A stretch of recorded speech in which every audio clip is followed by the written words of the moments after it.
Okay, thanks, Jane. I can't see Daniel at the moment, but I did before. Hi, Daniel. I would like very much to welcome you and to everyone else who's come to hear you tonight. We've all been looking forward to this. You're obviously no stranger to Kenton, and you've been a few times. You spoke at KKW5, and of course, we went together to our Shabbaton in High Wycombe. So we know quite a bit about you, but I'm going to tell everyone to refresh them about you. But before I start, we all want to congratulate you for your honour of being CB that you got in the New Year's Honours list, and we're very proud of that. So, okay, good that you're smiling. Okay, Daniel is a lawyer specialising in legislation and the legislative processes. He was appointed a counsel for domestic legislation in the House of Commons in 1916, and he's got several appointments at various places. For instance, he's an associate fellow of the Institute of Advanced Legal Studies. He's a visiting professor at the University of Derby. And for 30 years, he's been in public and private sectors dealing with legislation. He does training, and he's published books and drafting, and he is a writer and an advisor, and he is involved very much in Parliament. He also edits the Stroud's Legal Judiciary Dictionary, which he's done since 1995. And he's written various books on legislation and also in Jewish law and ethics. He has spoken a few times on Radio 4, Thought for the Day, and among his books that he has published with Jewish interest is How to Become Jewish or Why Not to, What If God's a Christian, which I think was published about the time of our Shabbaton away because he came with some of those books. And then last year his most recent book is a novel, and it's called A Tale of Two Rabbis. So with great excitement, welcome Daniel, and speak to us. Thank you very much. Okay. His talk is about 30 years in the corridors of power. Here we go. Thank you very much, Irene. Good evening, everybody, and thank you very much for coming, and thank you for inviting me. My wife and I have now spent 2 Shabbatonim with the Kenton community in the last few years, and we enjoyed them both enormously. So it's lovely to reawaken some associations, to refresh the connection, even if for now we have to do this virtually. And we're looking forward very much to, hopefully in the future, being able to come back and spend another Shabbaton with our friends from Kenton. Hopefully that won't be too far distant. I would like to make this evening fairly interactive. I would very much like people to ask anything that interests them, but I will start by saying a few things about some aspects of my work. And I think the entry point is to ask ourselves what it is, what for us is the essence of the difference between slavery and freedom. Living in a liberal democracy as we do, and approaching the festival of Pesach, the question of what slavery means and what freedom means is something that we will be confronting again, as we always do, at the Seder table. And particularly in a world where slavery is again increasing enormously, there's probably never been such a prevalence of modern slavery. There's probably not been such a prevalence of slavery in the world since the formal abolition of slavery a couple of hundred years ago. So slavery and freedom are very much in our minds at the moment. And for me, living in a liberal democracy, freedom is primarily about everybody being equally bound by the rule of law. Nobody is more equal than anybody else. Nobody has legal protection to exploit anybody else. We are free, not because we can all do what we like, but actually because none of us can do what we like. The freedom that we have to live our lives within the constraints of a liberal democracy, a Malchus Shel Chesed, those freedoms arise from the constraints that we all accept to be bound by. The fact that I am constrained in certain ways as to what I can say and do and how I can behave towards you is what guarantees you your freedoms. And the constraints under which you live and are bound by are what guarantees my freedoms. So I start looking with you at what matters to me about the things that I have done in my legal career. I start by approaching it from the idea that this is a very core Jewish value, that the rule of law is what guarantees people freedom to live their lives however they like, to say whatever they like, to do whatever they like, provided it doesn't harm others. And that's a freedom we didn't have in Mitzrayim.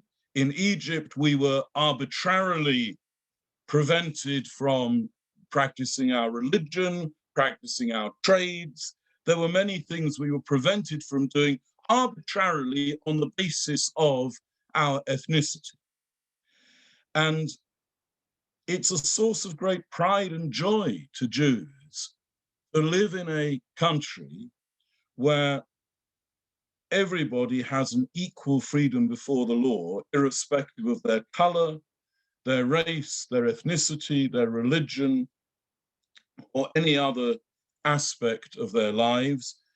Everybody is free. And when I look back on the first 35 years or so of my career, I hopefully, in Yetz Hashem, I reckon I'm possibly halfway through, shall we say, my career, but Ezras Hashem, I'm hoping I still have a decade or two to go. But when I look back on what I will therefore call the first 35 years or so of my career, I regard those moments when I have been privileged to play a little part in the preservation of the rule of law as the moments that have most expressed my core Jewish values of kindness to other people, and therefore sensitively protecting other people's rights and abilities to lead their lives in a proper way. And it must be the most extreme example of this from the perspective of my career must be Northern Ireland. I wrote all the legislation for the implementation of the Good Friday agreements many years ago now, and of course around this time of year. Indeed, because obviously it was over Easter, and Easter and Pesach coincided very tightly that year. And indeed, my Rabbi Cooper, Zecher Tzadik Livrocha, told me that I should, on Pesach, on Yom Tov itself, I should come and go from Westminster and continue working on the Good Friday agreements. He was very clear this was a matter of life and death. He told me I could come and go by car. In the end, I didn't. I walked into Westminster and home again, with my wife very kindly manning the Yom Tov table single-handed with the children, and guests, and they carried on without me. And I walked in and home because walking was the only way it made it feel a little bit like Yom Tov. And it was all quite surreal, but I was aware that this was really a historic opportunity to bring freedom that we celebrate on Pesach, our freedom from oppression, to bring that same freedom to the youngsters, particularly in Northern Ireland. And we were Zayche, Baruch Hashem, we were able to participate in helping them freeing themselves from years of internecine warfare, bloodshed, terror on the streets, and they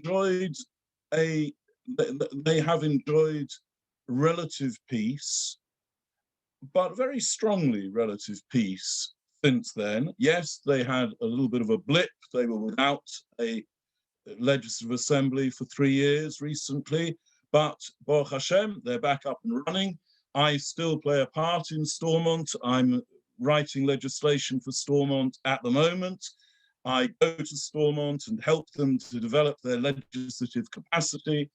And when I go there, of course, I'm always able to say to them, I get treated as a friend because I'm always able to say, I know where you started this. I sat between Mo Molam and Paddy Mayhew behind the speaker's chair, quite literally showing them, well, how about like this? How about like that? How about like that? And negotiating in the small hours of the night the text of the legislation. And there's another way in which this speaks to core Jewish values. It is about freedom, and we did liberate a whole generation of Northern Ireland residents, Protestant and Catholic. But there's another aspect of the Good Friday Agreement that I think speaks to Jewish people in a very deep way, and it is this. The Northern Ireland, the Good Friday Agreements definitely achieved the impossible. Everybody told us it was mad. If you think you're going to achieve peace in Northern Ireland, you're completely wasting your time. One of the things that I had to do, I had to write a bill about the decommissioning of weapons by the Irish Republican Army. And people said, loads of people said, it's a complete waste of time. If you think the IRA are going to throw a single machine gun overboard, you're bonkers, all of you. And we did the impossible. And 2 years later, a brave American general was standing in the back of a boat with a clipboard, marking off the numbers of guns that the IRA were throwing into the sea one by one. Okay, of course that wasn't their whole armory. Of course it wasn't. We're not stupid. We knew that perfectly well. It was symbolic. But wow, how deeply symbolic so symbolic that up to the moment when it happened, people were still saying the IRA will never be able to bring themselves to commit an act of surrender of that kind. But they did it because there were very brave people on both sides of the sectarian divide who were determined to bring peace to the streets of Northern Ireland. And the more people told them it was impossible, the more they were determined to show that it could be done. And when people say to me, you'll never have peace in the Middle East, when people say it is literally impossible that you will ever have generations of Arab children and Jewish children growing up in Israel side by side, not hating each other and not killing each other, and they say it is literally impossible, I say to them, you're right. It is absolutely impossible. But Baruch Hashem, I've seen the impossible happen once, and if the impossible can happen once, it can happen twice. By the way, Yitzias Mitzrayim, Pesach, is also the celebration of the impossible. Come seventh day, when we celebrate the Shiras Hayam again, our liberation from Egypt, that was possible. That was impossible, but it happened. Jews never worry about the impossible. We've seen it happen too often to be worried about it happening again. And I think Northern Ireland should be seen as a powerful beacon of hope for people living anywhere around the world in the midst of sectarian conflict. And I have been to many places in the world as part of my democratization practice. I've been to Sri Lanka, Malaysia, Solomon Islands, a number of places that have had very recent civil war and are recreating their democratic rule of law basis in order to avoid slipping back into civil war. Myanmar, I will come back to later. I will mention a little bit later on. I've been in Myanmar on a number of occasions as well, 2 or 3 times, and I've kept up quite a strong relationship there. And these are all people who need hope. They need hope that things are possible. And Northern Ireland is and hopefully will remain, a strong beacon of hope that the impossible can be achieved.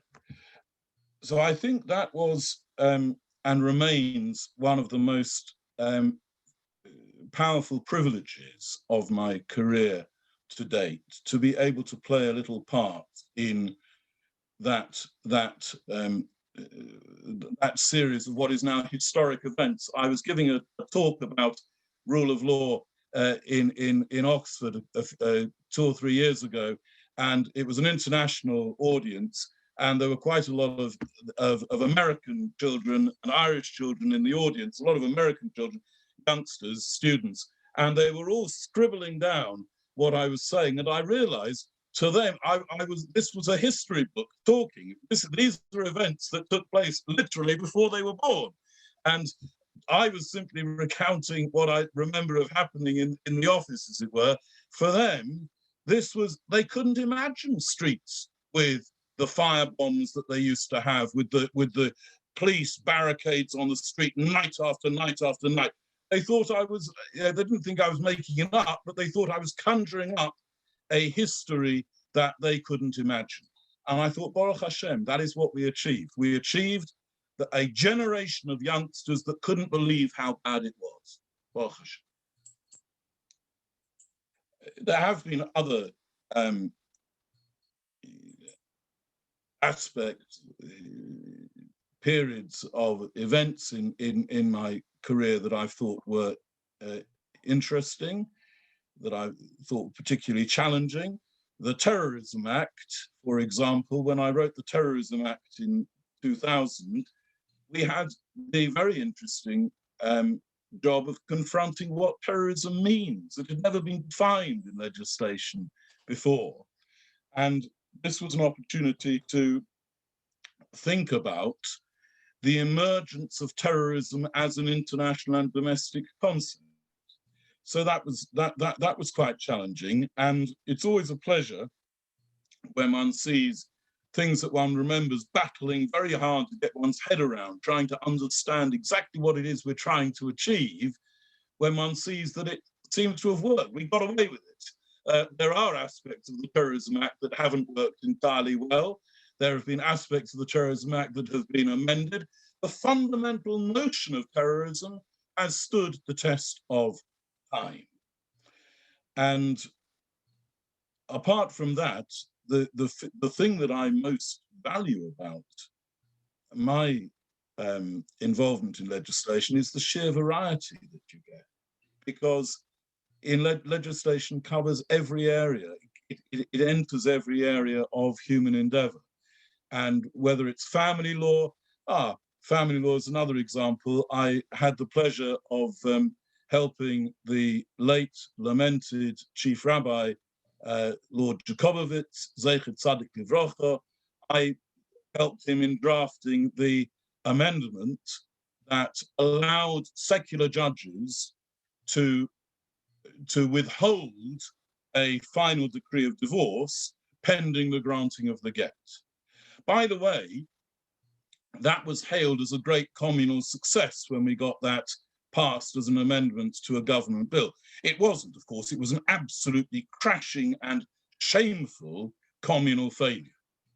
The fact that we were incapable of regulating our own religion so as to stop men from using Jewish law as a weapon to beat their former wives, the fact that we were incapable of doing that and we had to turn to the secular courts and to Parliament and acknowledge, admit our failures of self-regulation and beg them to help us out with legislation, don't tell me that was a communal success. It was a communal failure. And the fact that we have made no greater success, no greater inroads on the problem of exploitation and oppression of women by men through halacha is a continuing shame for the community as a whole. I have enormous respect for those secular lawyers who have started to confront the idea of private prosecutions for oppressive behavior for husbands who refuse get-in. I think it's a very impressive piece of legal ingenuity, but yet again, it's a shame. It is a bushel chlima, a shame on the Jewish community that once again we are relying on the secular courts to save us from the spectacle of the Jewish law being used as a weapon against women. But it was a necessary evil. It wasn't a success for the community, but it had to happen. And I was very, very pleased to have the opportunity to help Rabbi Jacobowitz, Zecher Tzadik Livracha, to achieve that necessary change of law. So everything that you can think of as a legislative drafter, you get the opportunity to interfere in every area of life. And that is one of the charms of being involved in legislation, that you get to see really pretty much, I cannot think of an area of law that I haven't, employment law, tax law, local government law, I cannot think of any area that I haven't been able to just dip a toe in from time to time and have a little involvement with. And that in itself has been a great pleasure. I want to talk a little bit more about the rule of law and its present fragility in the context of COVID in particular, and then I will stop and listen to what other people have to say. But I propose to speak for maybe another 10 minutes or so. Irene, is that okay? And then hear what other people have to say. Yeah, that's fine. That's fine. Okay. I don't know how long people were threatened with, you see. I don't want to overstay my virtual welcome. But I would like to say a few things about COVID and what that has done to the rule of law in this country. We do take the rule of law for granted. We assume there will always be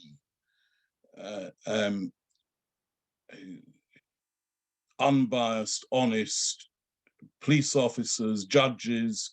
We assume that corruption will be protected, we will be protected against the worst excesses of corruption, and we just take it for granted.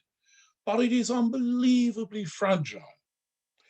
In the last month or so, the world has lost one democracy, one rule of law society, and nearly lost the biggest rule of law society in the world. We came within half an hour of losing America as a democracy. Half an hour and one chain of command. If the guards of the American Parliament, their Capitol building, if those guards had structurally taken their orders from the president of the day, and only from the president of the day, America would now be a former democracy. For half an hour, it was in the balance. Who is going to be able to maintain and call law and order on Capitol Hill? Myanmar had the same balance and they lost it. Myanmar is a country I've been to on a number of occasions, and I, as recently as November last year, I was training the Attorney General's Department of Myanmar like this, the same as I'm talking to you. I was sitting here and training them.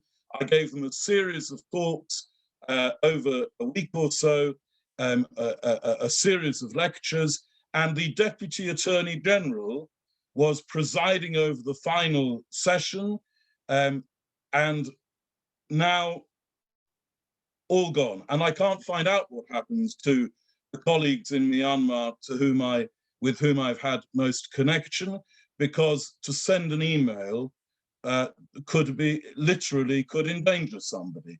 I remember the first time I went to Myanmar. I'll tell you two stories about Myanmar, and then I will come back to COVID, but I want to tell you two stories. The first time I was there, the Attorney General at the time very kindly gave a dinner for me on the last night of my course of lectures to the officials. And they're a very courteous, a very hierarchical and courteous society. I like them very much indeed. They have a very lovely culture. And the Attorney General said to me, Mr. Greenberg, I hope you have had a good time. I hope you've enjoyed your time in Myanmar. I said, Your Excellency, I've enjoyed it enormously. And he said, Mr. Greenberg, I hope you will come back next year. I said, Your Excellency, if you were kind enough to invite me back next year, I shall look forward to coming next year. And he said, Mr. Greenberg, I will definitely invite you next year, unless, of course, I'm out in the forest with a bullet in my head. Wow. How fragile the rule of law is. And I didn't think he was joking at the time. If I had thought he was joking, the events of the last 2 months would have made me realize he wasn't joking. That is what some people live with. In Sri Lanka, similarly, in other countries. While I was on my way to Malaysia once, as I was in the air on my way to lecture to them, their Attorney General was fired over a corruption scandal. The fragility of the rule of law is something that countries around the world feel in a way that we in this country have never felt. But we have to wake up to feel the fragility of the rule of law, because in times when it is under pressure, it is only by appreciating its fragility that we will protect it and safeguard it so that we don't lose it. I think the events of the last year. Oh, I want to tell you the other story about Myanmar, and then I will come to my conclusions based on COVID and what it has done to the rule of law in this country. The other story from Myanmar that I would like to tell you is I think the second time I was there, possibly. One time I was there. I gave a talk at the end of my time. I gave a talk to a large number of parliamentary officials. And it's a very hierarchical country, so they sit by rank. At the front, you have the senior officials sitting in very ornate wooden thrones, and then they get less and less impressive seats as you go further back, and the more junior and the younger people are way up in the auditorium. Right at the front, there was a very, very senior parliamentary official of Myanmar, very senior indeed. And he was sitting bang in the front of the front row, and he was looking unbelievably bored. He looked completely bored out of his mind. And I was explaining about the difference between a parliamentary democracy and a parliamentary dictatorship. And I was talking about the rule of law balance and safeguards and checks and the role of the courts. And the youngsters were scribbling away furiously and really excited to see what their country could become. It's so sad to think it's all dissipated in smoke in the last few weeks. But they were excited, and he was looking so bored. And at the end of the lecture, he came over to me. He said, Mr. Greenberg, I did not enjoy your talk very much. I thought, oh, thanks very much. No, thanks for coming to tell me. That's very kind. And he said, what you said, I didn't understand very much of what you said. I thought, thanks, yeah, cheers, very grateful, very kind. And he said, everything you were saying, to be honest, Mr. Greenberg, it didn't really matter to me at all. I thought, great, thanks very much. So I smiled politely, and he turned to walk away. And as he turned back to me and he said, it doesn't matter to me at all, but I hope it will matter to my grandchildren. Wow. And then I understood why he was there. He was sitting in the front listening to somebody talking gibberish so far as he was concerned. He'd lived under this military rule, that military rule, this one. It all made no difference to him. He was old, he'd had it. He was there to give permission to the youngsters to be excited about the rule of law. That was his role. It made no sense to him. He was too old to get his head around new tricks. But he was there by his presence to encourage them to engage so that his grandchildren would know something that he didn't. And that, by the way, is why I believe we have such a family-orientated concept of the Seder table. The involvement of the children, which is built into the ritual of the Seder, is because when we fight for freedom, we rarely do it for ourselves. We do it for our children and our grandchildren. We do it because we want our children and our grandchildren to know a better world than we have known ourselves. That is why people fight. The suffragettes, when they fought for women's equality, for women's rights, most of them probably had no intention of voting themselves particularly at all. It was for their children and their grandchildren to live in a world where women are treated with decency and equality and sensitivity. So that really lived on in my mind, the senior official who wasn't interested in the rule of law for himself, but wanted his grandchildren for it to matter to his grandchildren. Now, what does it matter to us? Well, the last year, I think, has done more damage to the rule of law in the United Kingdom than has possibly been done at any other time in living memory. And I say that I think that for a number of reasons, and I won't expand at great technical length, you'll be delighted to hear, but I'll tell you a couple of things about it. Let me ask you this. Of the millions of people living in the United Kingdom, how many people in the last year have, for the first time in their lives, seriously contemplated breaking the law? And the answer is lots.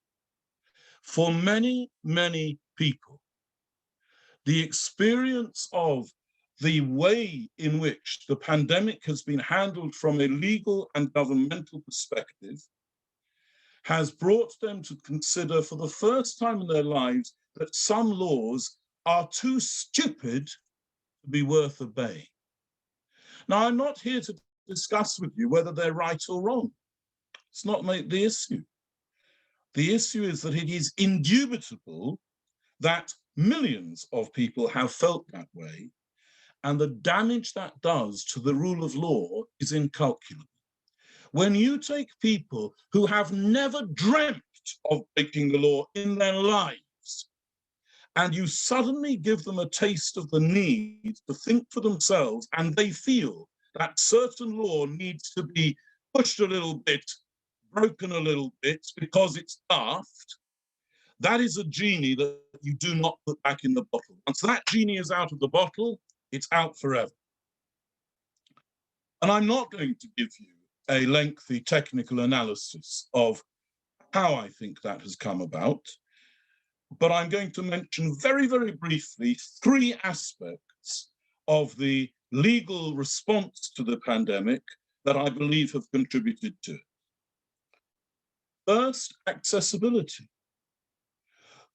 the regulations, if anybody listening to this call would like to put their hand up and say they are 100% certain that they know where to find the relevant regulations on when you can go out of the house, when you can travel, or when you do or don't need to wear a mask, by all means put up your hand, but I don't believe you. Nobody has been able to access the law. This is law that has intervened in people's lives, that has directly affected people's lives, probably more than any other law that has been passed in the last 50 years, and people have no idea where to find it. And by people, by the way, I don't just mean you and me.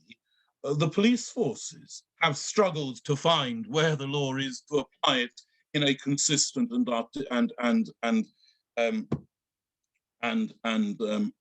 articulate way. So there's been a problem of accessibility, but there's also been a problem of simple confusion of the difference between law and guidance. What is the law? What is the government telling you? If Michael Gove says he thinks I ought to go to bed at 9 o'clock, why do I suddenly have to obey him? We have no tradition of deference to ministers and the government in this country. We have no tradition of the government having any right to tell me how often I can exercise or not. Parliament can. Ministers can in law that they pass through powers delegated by Parliament, yes. But the idea that the government can come on and say, this is not advice, it's an instruction. We have no concept in our rule of law traditions of the government giving me instructions informally that I have any duty to comply with. So this has been a fundamental shift in understanding by people of what the rule of law means. Because it's one thing to say, I abide by the law, but if I know that there is an amorphous body of guidance that is not binding on me in a binary sense, but I don't know where to find it, and I don't know where the regulations start and stop and the guidance starts and stop, again, there is a diminution in respect for the rule of law because I simply don't know how to identify what the law means anymore. And finally, there has been damaging repetition of lack of respect for the law by people who are able to break other people's respect for the law by the way that they behave themselves. So many people, after the Prime Minister's special advisor showed staggering contempt for the law, so many people said, well, why do I need to worry about when I do and don't go and visit my parents anymore? If it's all right for him, why do I need to even worry about where to find the regulations or what's in guidance anymore? If he can use his sense, what he thinks is right, why can't I? And of course, that wasn't the only instance. We have had politicians, we have had other people, we've had other public servants, we've had many other people, not necessarily public servants, but in the public eye to an extent that means that they have a duty to regard themselves as role models. Whether or not we're wise to take them as role models is another matter. And this has massively diminished public respect for the rule of law. I say this because I think there is a way back. And I think the government, I say this in government circles as well, and I've given a number of talks in the past few months and written in a number of ways designed to bring the same message to different parts of the public service. The government need to confront the fact that there have been rule of law casualties during the pandemic, and some of them were inevitable and reasonable. In some respects, this was only to be expected and absolutely to be encouraged. For example, putting out law very, very fast without any opportunity to prepare for it, absolutely right. And one of the parliamentary committees that I serve went out of our way to make it very clear that we accepted that the government has a duty to act as fast as is necessary in a pandemic situation. But then the government has a duty to make it clear when that no longer applies, and when and to very publicly and formally re-establish the rule of law principles that applied before. And that is a big challenge. If one of the lasting effects of coronavirus is not to be the destruction of rule of law in the United Kingdom, the government need to give, and Parliament needs to give, and public officials generally need to give serious attention to how do we rebuild those aspects that have crumbled a little bit, rightly or wrongly, that have crumbled a little bit during the pandemic experience. If we take that effort, we can get back, we can shore up the crumbling coastal erosion of the rule of law and hopefully come out perhaps even stronger than we were before.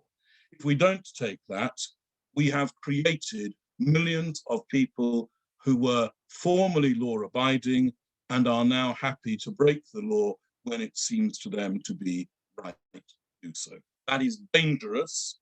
That damages the rule of law, and it damages the freedom, which, as I said at the beginning, as Jews, by freedom, we do not mean free for all. Free for all is not freedom for anybody. By freedom, we mean a society where everybody accepts to be bound by good law for the sake of the good of everybody in society. There you are. I hope I haven't massively overstayed my electronic welcome. I now invite anybody who has anything they wish to contradict in what I've said, to ask about what I've said, or to ask anything or to say anything. I would invite people to do so.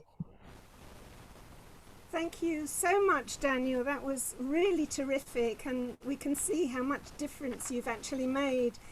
Before I open up the floor to questions, can I just carry on a point from your last comments?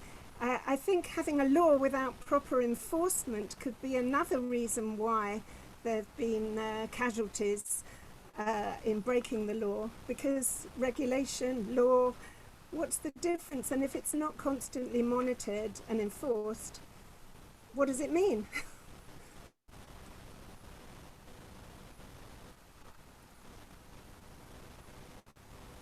Okay, shall I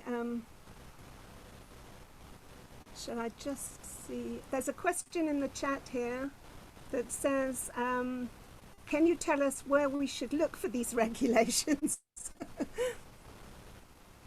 Yeah, well, the answer to David Gould's question is that there is no single clear place to go. I mean, the regulations are all printed on the Legislation Gov website, but they're not printed in a collated, up-to-date form. There are commercial publications. I edit a commercial publication that makes up-to-date versions of legislation available, but many people aren't subscribers. Most normal people are not subscribers to commercial publications of that kind. So there is no fully updated text of the regulations available to the citizen, and that is an access to law problem. The guidance is found on the Gov UK website, but again, not versioned, not dated, and much of it is purporting to repeat the law rather than the guidance, but there is no way to tell when reading through it what is law that you're obliged to abide by and what is guidance where you are required to apply it with a contextual purposive construction. So there is no simple answer to David Gould's question. Thank you.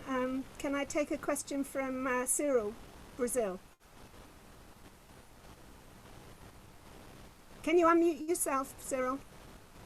Hello, fascinating talk. May I be devil's advocate for a moment, please? You talked about the democratization of the world. Our critics of that would say that it is the westernization of the world. And when we talk about Western democracy, the critic would say in Arab countries, we get the leaders, good or bad, would get their opinions from the tribes. They would say we're a tribal society, and we've always culturally got the opinions from the leaders of the tribe, so that way we are able to decide what is best for the country. China, with its billions of people, would say that democracy, like in the West, will not work for vast numbers of society, and we need a benevolent dictatorship where we actually get things done, and we don't have the troubles that a Western society does. And when they had the problems with COVID, they managed to organize their society in a way that the West couldn't succeed in doing. In fact, they would say we're much more successful than a Western democratic society. What would your views be on that? There's a great deal of that I don't disagree with at all, and I think that Cyril rightly reminds us that when we talk about the rule of law, we should not automatically equate the rule of law with a Western parliamentary democracy. And you are absolutely right, Cyril, that many people do.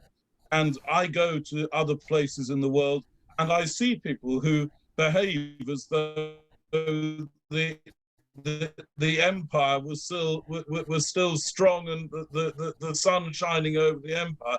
They sort of speak as though they've come from a perfect democracy to sort of proselytize to the natives, as it were. And they are not just 80 years or so too late, but it was never a terribly good idea. And indeed, we were never a perfect democracy. But even if we were a perfect example of our own concept of democracy, that is not the same as rule of law. I completely agree with that. And when I go to other jurisdictions, Cyril mentions tribes. Very important. I remember a number of places I've been where I've spent the first few days saying nothing at all, but listening to the tribal village power patterns or caste-based power patterns that don't appear on the face of the Constitution at all. You have to get down into the culture of the people before you start to understand some of the sources of real political power. And if you don't listen and absorb to those, then you are just trying to make a little Westminster out in wherever it is, and that is pointless. And Cyril's point about China, I heard made first, not by Cyril, but by a Chinese legislator who stood up in a conference I was in Hong Kong and made a very powerful speech. This was a mainland Chinese legislator, and she made a very powerful speech, basically saying, look, Western democracies are not particularly, none of them are particularly sparkling. There are none of them that can really afford to go around the world telling everybody else how to do things. And he made a powerful and accurate point that we must not conflate or confuse rule of law with Western democracy. However, so I agree I agree with a huge part of what you said. However, there is a however. The Chinese government is profoundly embarrassed by what it is doing to the Uyghur Muslims in the Xinjiang province. And we know they are profoundly embarrassed because they are hiding it as much as they can, and they are lying about it. If they were thoroughly convinced that they had a respectable and decent rule of law society, which might have a different concept of human rights to liberal democracies, but still represented a decent, equal rule of law society, they would not have to hide the concentration camps in which Uyghur Muslims are being enslaved, imprisoned, tortured, and killed. It is because they know that on their own terms, they are not abiding by their own principles of decent treatment of citizens, that they hide these things from the world. And I will be devil's advocate to you, Cyril. What is the difference between the imperfections of their system and the imperfections of our system? Because we all agree all systems have imperfections. Until now, it is still the case that totalitarian regimes can hide their illegalities better than liberal democracies. And it is the inability to hide that is our last hope, if you like, for keeping our ministers and our governments to rule of law if they feel they cannot break it with impunity. I don't know what experience you have of totalitarian regimes. I have a little experience of it, and I can tell you that impunity is what is the core difference between a rule of law society and a totalitarian society that has departed from respect for the rule of law, not because of a different understanding of democracy, but because of a feeling that we can do what we like and we can get away with it. Very good answer. Does God believe in democracy?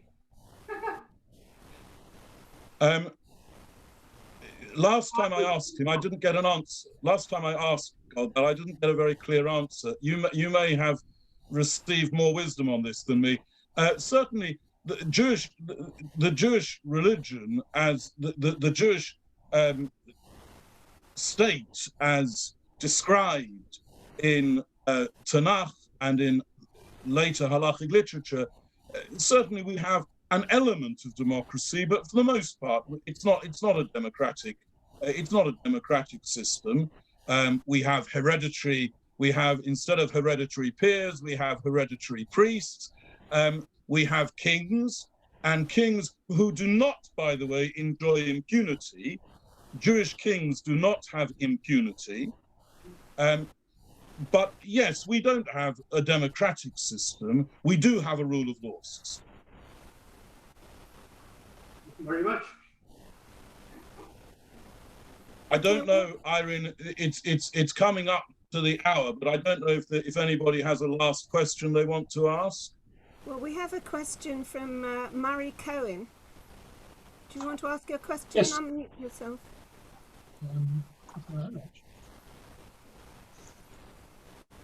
Hello, we can't hear you. You're muted. Well, I seem to be unmuted here. It's okay now, yeah. Yeah. Can you hear me, Daniel? Yes. Yes. Yeah, okay. Thank you. Fascinating lecture. My question is quite brief. We've all been shocked and angered by the murder of Sarah Everard. There's also been a lot of anger about the way in which the police acted on Clapham Common, the vigil for her.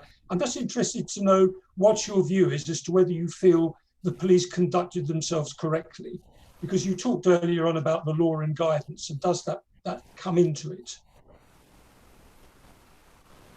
I mean, you won't be at all surprised to hear that I have no intention of giving you a direct answer to that question, Murray. I realise I'm putting you on the spot. Yes, I'm certainly not going to give you a straight and direct answer to that question, but I will say a couple of things as follows. I think what we saw in the policing, in the policing behaviour in that demonstration showed on both sides one of the. It was an illustration on both sides of one of the features of COVID regulation that I discussed earlier. It was very difficult for people to know what the law is. And by people, I mean the police and people demonstrating. And I do think that the police forces around the country have been put in a difficult position in the last year. And in part, as I say, that is not necessarily, when it isn't intended as a criticism of government. the government may have felt it necessary to enact legislation that is more difficult to apply in a binary way than most of our legislation. They may have felt it necessary to supplement legislation with guidance in the way that they have.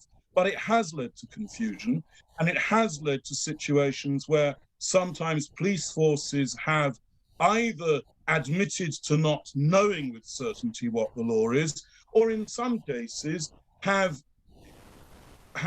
avowedly stated an intention of enforcing something that turns out later not to have been law rather than guidance. So I think, Murray, I'm not going to answer your question more straightly than to say as follows. This was clearly an illustration of the lack of clarity around the law that I believe we have touched on this evening, that I believe has threatened the rule of law.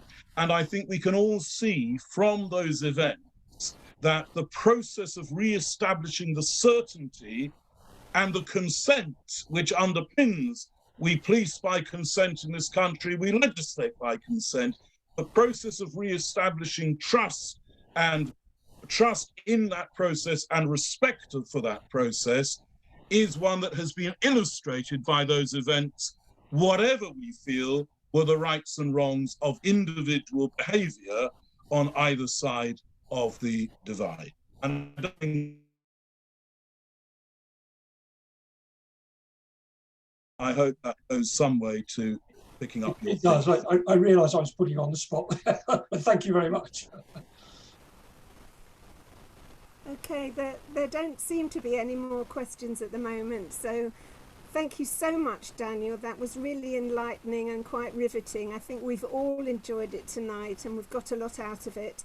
Thank you so much, and we hope you'll come again before too long. Thank you, Daniel.